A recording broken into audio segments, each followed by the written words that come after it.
And welcome to Civil Discourse. I'm Jayme. And I'm Marilyn Brown.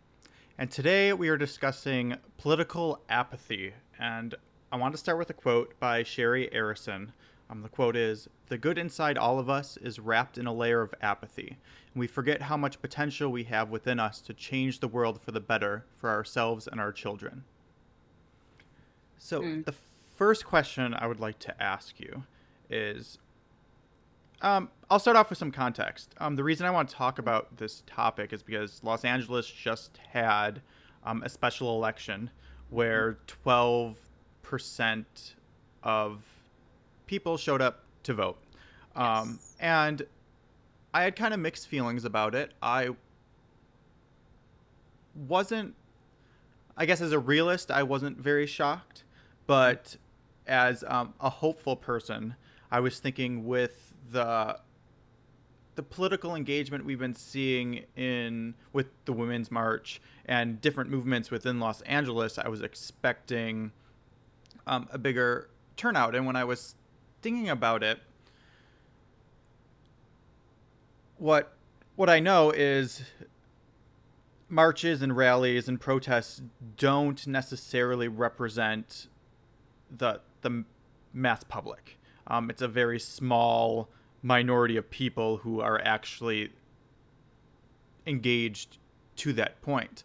And what I think this election showed, and just what I'm seeing in general, is even though anxiety around what is happening politically in this country seems to be up, the apathy seems to be growing with it as well. Mhm. Yeah, I definitely see that.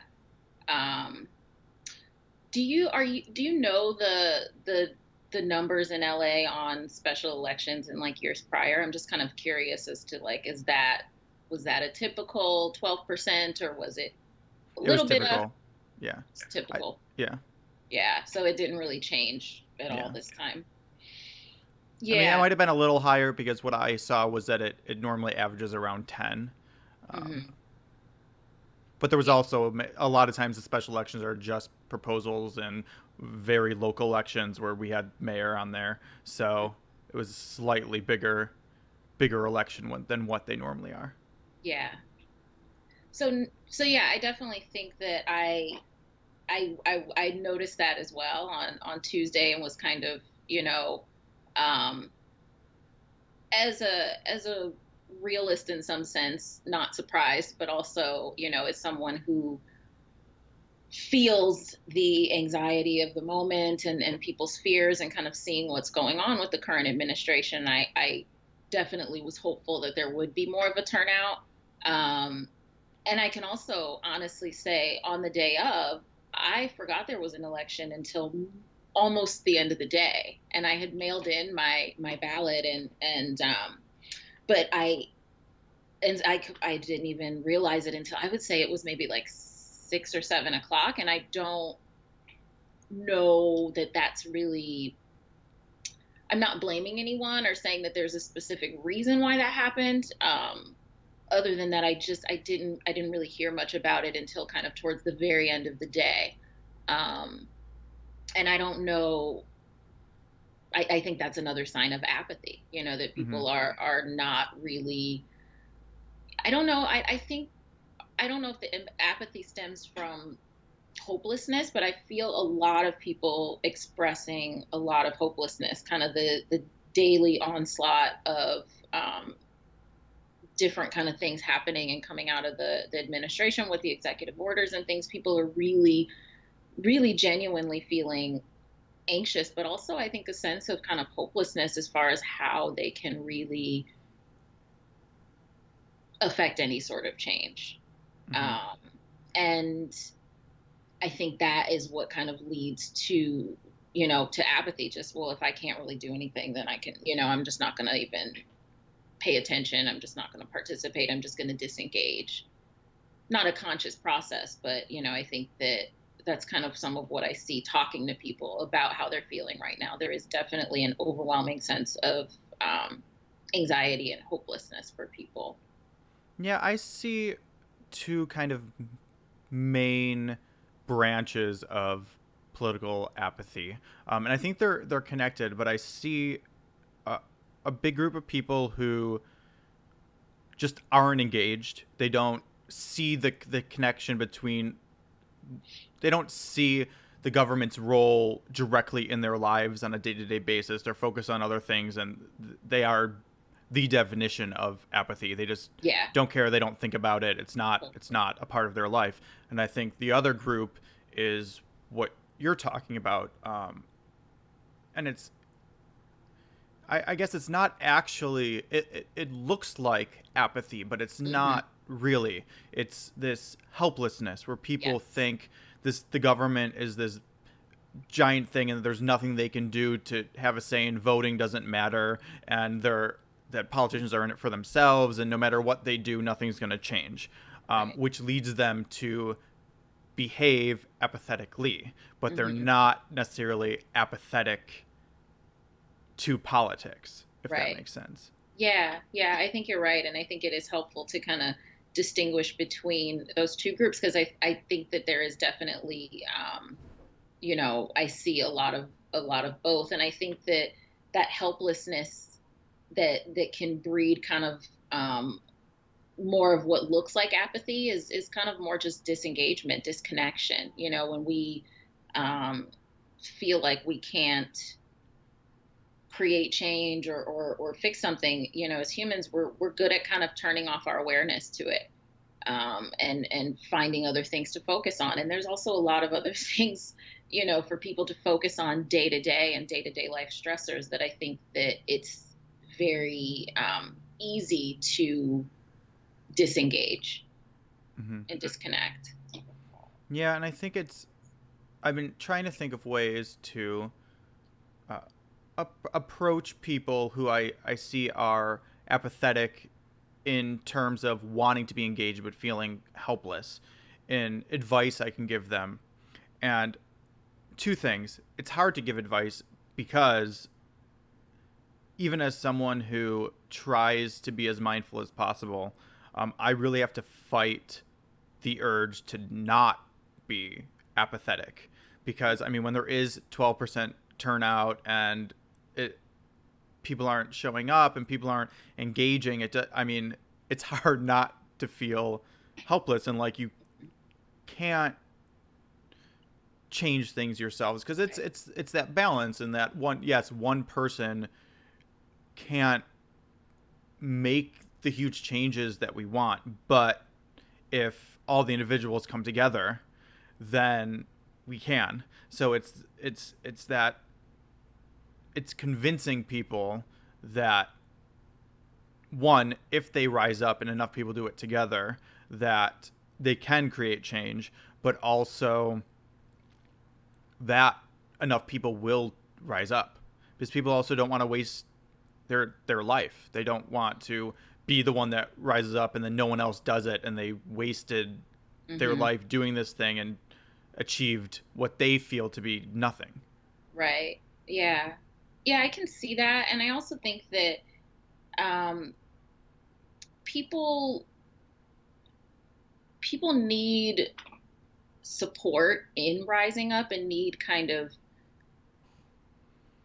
leadership in kind of how to do that. And not saying that there's no leadership, but I think just kind of I think that people oftentimes feel confused as to how to even make an impact or what their rising up even looks like. There's so many different things online and different campaigns and petitions and things to get involved in, and kind of there's so many different ideas. And I think that um, and some of them are much more um, promoted and much more talked about, and so then you see all of the energy go towards a few really specific things, but then um, there just kind of be a lack of awareness or energy kind of put towards other things. And so people I think people need some more direction and kind of more support in how to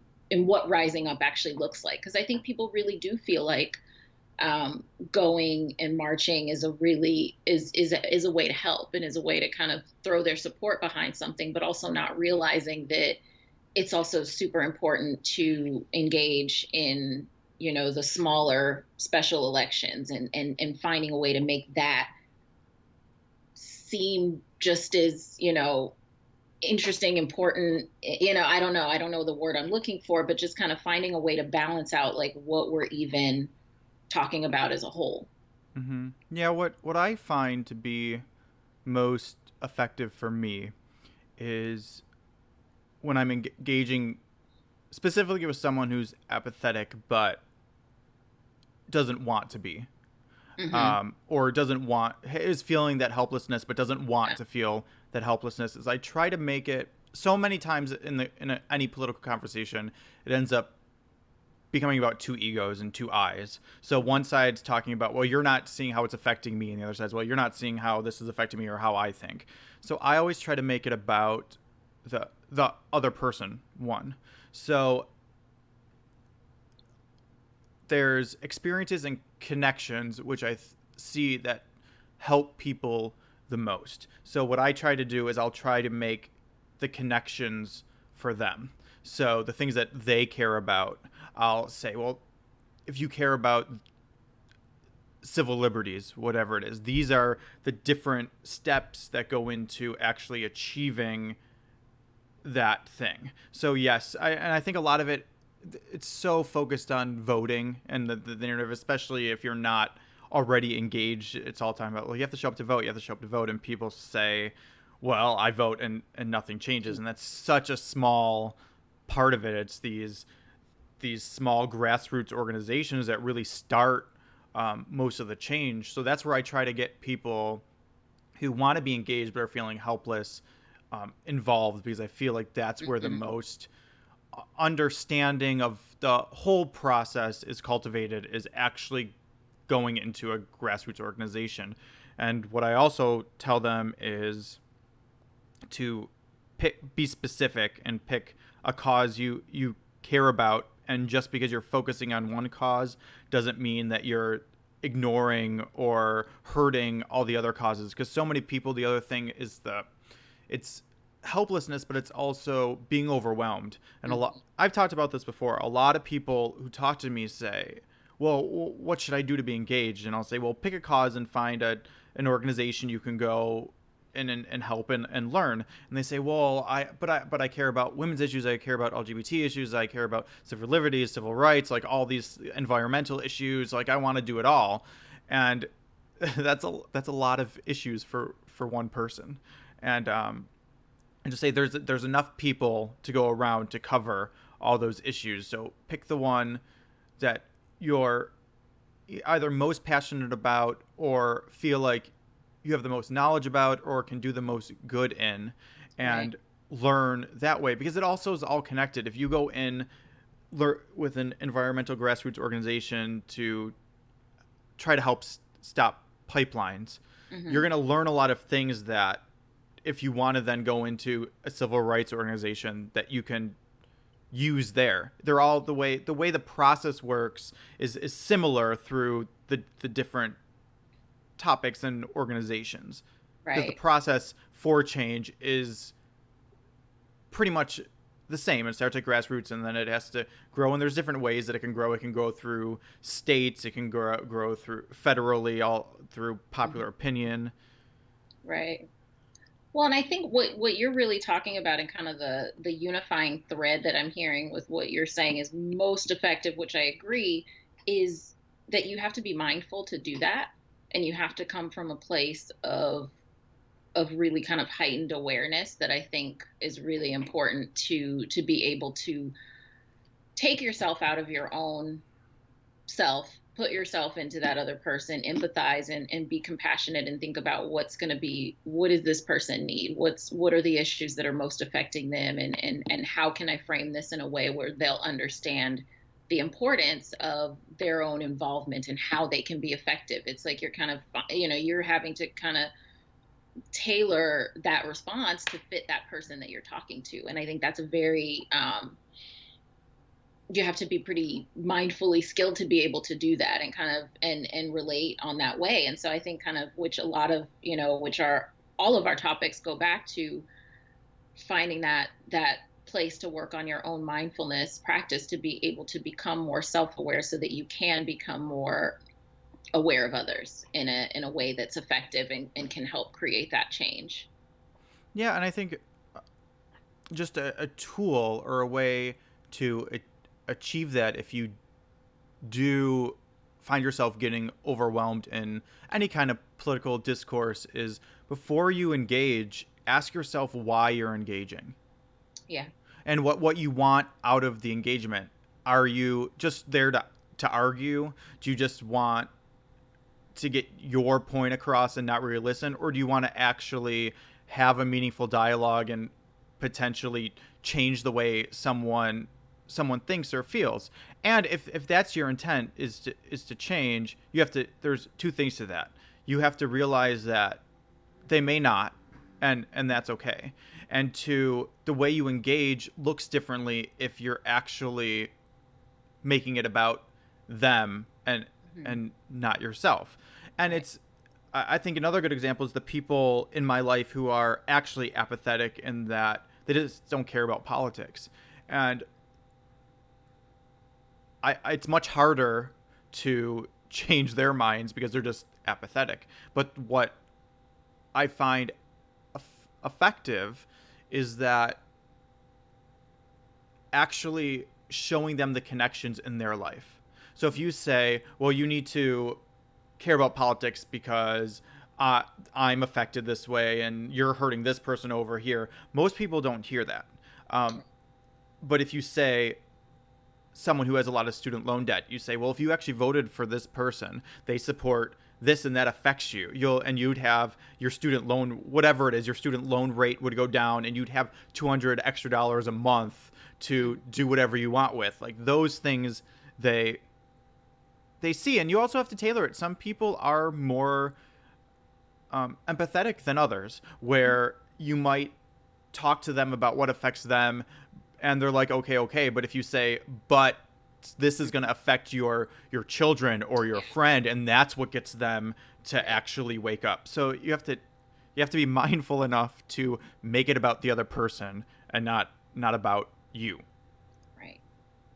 Yeah. And I think that's kind of where the challenge is that I think that a lot of times when we're feeling anxious, our anxiety will lead us to want to go and help, but that anxiety is driven from a place of fear based on kind of our own based on ourself. And so really kind of having to do the work to shift that focus and be able to make it about who you're going to help, whatever that cause is that you're actually interested in and participating in and really working on, like you said, affecting change. And so yeah, it's that challenge of getting out of the kind of the ego space of feeling really anxious and then wanting to feel better, to get some sort of a relief from your own anxiety by getting involved, which Yeah. again, that's completely human, but that's also when if that's the driving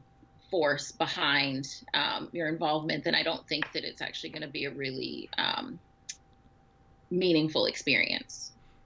The other struggle is too that most people don't grow up mindfully. They don't grow up learning how to be mindful, and at least in America, I'm going to say everybody, but if not everybody, almost everybody is conditioned to lead with ego Mhm. when dealing with politics.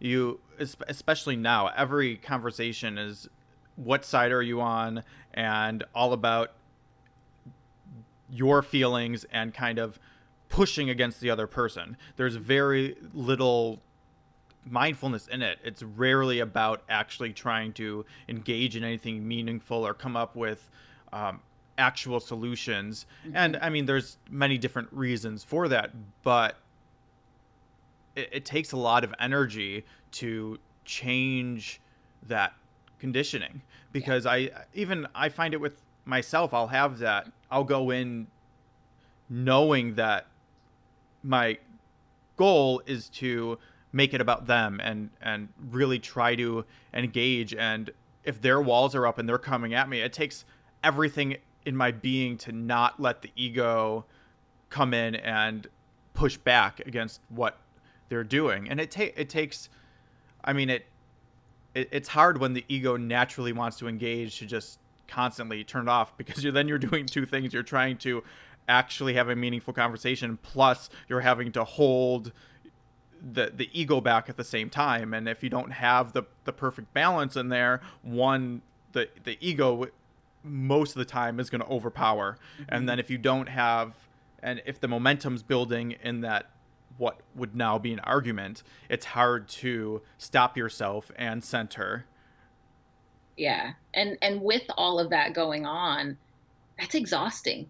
Like that whole Yes. process is very energetically draining. And so, it's important to kind of find ways to refill and kind of recharge yourself, because it is tough to go out there and to have these conversations and be mindful and keep your own ego in check so that you can really create some change. And just doing that work is exhausting. And so I find myself kind of going through these spurts where like I'll engage and then I kind of have to like recuperate and like Mm-hmm. recharge, for a week, and then I kind of get back out there and try to engage. But I think that it's because it's there's a lot, and it can really expend your energy, just that whole process of managing our own conditioning. Yeah, and it's the ego aspect that's the the draining part of it. So Yeah. if you are in a discussion and you're feeling like your energy is being sucked out and you just have nothing left, uh, it's most likely that your ego was engaged. So you Hmm. may have been trying to convince them and make it about them, but you may have lost. I mean, there's this the part about being mindful and making it about them is truly doing that. And not everyone is always ready.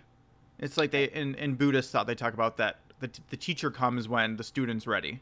Hmm. And that person might just not be ready. They might have all this baggage that's just blocking them from where they need to be. And if you are just trying to push through it, it's going Hmm. to be draining for you, because you're not actually listening to them and making it about them. You're trying to push what you want to do onto them. Hmm. Where So if you there's were still an actually, agenda. yeah, if you were actually being mindful and you're seeing that the person's getting irritated or and bothered or can't handle it, you would either change the way you're interacting or step away. Like sometimes, the most mindful thing you can do sometimes is saying, this isn't worth it, one, for me, and Right. for where you're at, and the conversation isn't going to be useful for either of us at this point, so we'll just step away and hopefully try it again or try it a different way or Hmm. whatever that is. But that's how you stop yourself from just being wiped out. Drained. Right. Yeah. Yeah. So what do you have any suggestions or tools for people who are feeling um, apathetic and don't necessarily have a mindful person in their life that can show them the way, I guess? Yeah, I would say if you're feeling apathetic, I would say differentiating for yourself, kind of getting curious about that apathy. And so my tip would be asking yourself, kind of finding a way to be a little bit more mindful and kind of work on your own awareness about, okay, well, is this really apathy, or am I feeling hopeless and I feel like I don't know what to do, or am I feeling overwhelmed and I feel like there's too many things to do? So really kind of identifying what's actually going on for you, and then sharing that with somebody, connecting. I think connection is really really important, and there's so many different ways that you can connect, whether it's personally with somebody in your life, friends that you like having these types of conversations with, and feel like it's it's a fulfilling kind of positive experience for you and not draining. Sharing that with someone and sharing how you're feeling and connecting around that. Or if there's no one that you personally want to connect with, sharing that in other avenues, whether it be online or in different groups that you're in. But finding a way to connect around that feeling, because you're not alone. There's so many people, I think, right now that are feeling some form of what we've been talking about, and so I think that that connection will breed more exploration, which will kind of lead to some sort of a change. I like to tell my clients the things that make us really uncomfortable are because we need to do something about it. We need to create some sort of change. So if you're feeling uncomfortable with kind of where you're at and what's going on right now, that actually, there's a lot of change and growth that can come from that discomfort if you're willing to like dig into it and look at it and learn from it. Yeah, the other thing I would say on top of that, because I love all that, is be mindful of the media you're consuming. And I Gosh. know there's a lot of controversy and a lot over the media and fake Fake news and all news. these things, and I don't necessarily want to discuss that, but the big where you're getting your media is really going to affect um, how you see uh, your potential and just just the world. And I'm not saying just what is being covered. It's how it's being covered. Mm-hmm. Most of mainstream media has kind of a very outside looking in approach Mm-hmm. to the way they cover things. They don't. I've talked about this before, like the Women's March. Most coverage was from helicopters showing how many people there were. That was the vast majority of the coverage. Very few people went in and talked to people and actually engaged in a meaningful way. And it seems like it's just a small thing, but it affects the way we see things. If the media we're consuming is kind of this man outside looking in, that's kind of how we start to feel. We feel like we're outside of it looking Yeah. in on it, as opposed to actually being part of it. Where if you're going and looking for media that is actually engaging with the people on the ground and are in the movements and are talking about how things actually change and talking to the people who are actually doing it, not just politicians who are quote unquote experts Mm-hmm. on a topic, but actually aren't involved in it in any way. They're just giving their opinions as an analyst. You're getting two very different messages Right. from that. And if you Yeah. want to be engaged and you want to understand, you're going to get much more understanding from media that engages as opposed to looks at it from the outside. Yeah, yeah, I love that. I think that's so important. And I think it goes back to kind of connection and that engagement. That when it's kind of that bird's eye view outside looking in media, it's disconnected. And I think that it breeds that disconnection within us. And so, yeah, that's a really, really good point. It's interesting because you do see it the rare times in the mainstream media when they do bring on someone who's actually been affected by something or who is Hmm. on the ground. They normally have it's normally a panel and they'll have their pundits too. But notice how it changes the way the pundits interact. The vast majority of the time when it's just pundits, it's I have my side, you have your side. They yell at each other. Hmm. Nothing meaningful is talked about. It's a bunch of talking Hmm. points. And as soon as you insert someone who's actually been affected by it, the way they talk changes, and it becomes they still try to use their talking points and not go into anything in depth, but they're forced to actually engage in some way with the issue because there's someone there who's being affected by it. It's more connected as opposed to two people who aren't affected who have a political agenda and are just saying what they need to say to push their agenda. Their point. Right, right. That's a really good point. I haven't noticed that, but I definitely in retrospect can see that that's a big difference. I It's don't like see there's it. somebody there that it's affected. You have to, even if you don't really care, you have to kind of pretend like you do, or at least acknowledge that there's something to care about. You can't just completely invalidate the issue as a Hmm. whole. And you even see it. You see seeing the disconnect as well sometimes helps, um, that bring that the awareness and bring more mindfulness. I've seen CNN's been doing all these town halls, and you see it nonstop where you have someone who's been dramatically affected by an issue and they're talking to a senator, whoever, Hmm. congressman, whatever it is, and their hearts poured out for whatever happened to them, and you see the congressperson kind of panic at first and then just recite a bunch of the same rhetoric, and you see the Hmm. disconnect.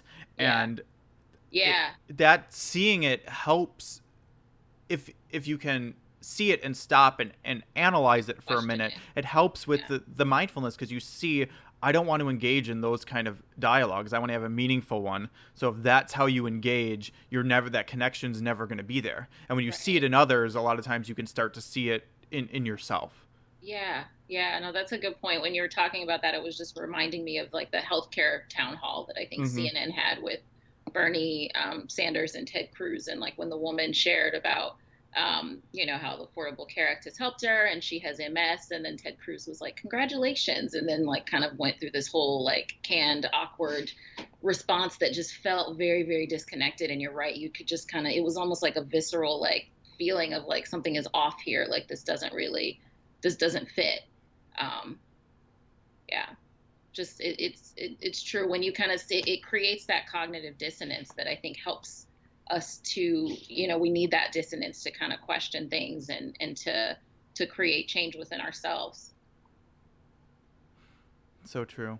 Okay, so I have a little assignment for our viewers and listeners. Awesome. What I would love everyone to do is, if you have a moment, to either go on Twitter or our Facebook page and just comment about a time you felt apathetic.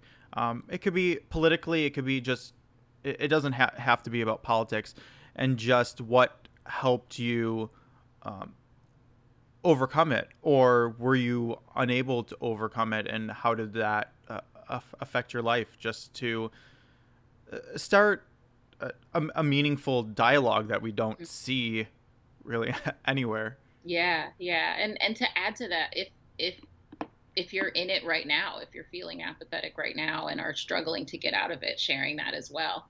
I really would love to hear kind of where, what people talk about with their own experiences with this. So Yeah, and it's a, we say this a lot, but it's a it's a process. I mean, I've been practicing mindfulness for a decade now, and I still, I mean, I'm unmindful more than I'm mindful still. But I mean, I recognize it more and more, and it's a never ending process. So if you are apathetic, if you are feeling depressed, if you're just not being mindful, it's it's not about judging yourself or feeling bad or feeling like you're a failure or something's wrong. It's just, it's a never ending process, and as long as you're in that process, you're doing the work you need to be doing. yeah, totally agree. All right. Yes, this is wonderful. Awesome. Okay, well, everyone can join us on Facebook and Twitter at Civil D TV, and we will see you next time. See you guys next Okay, time. bye.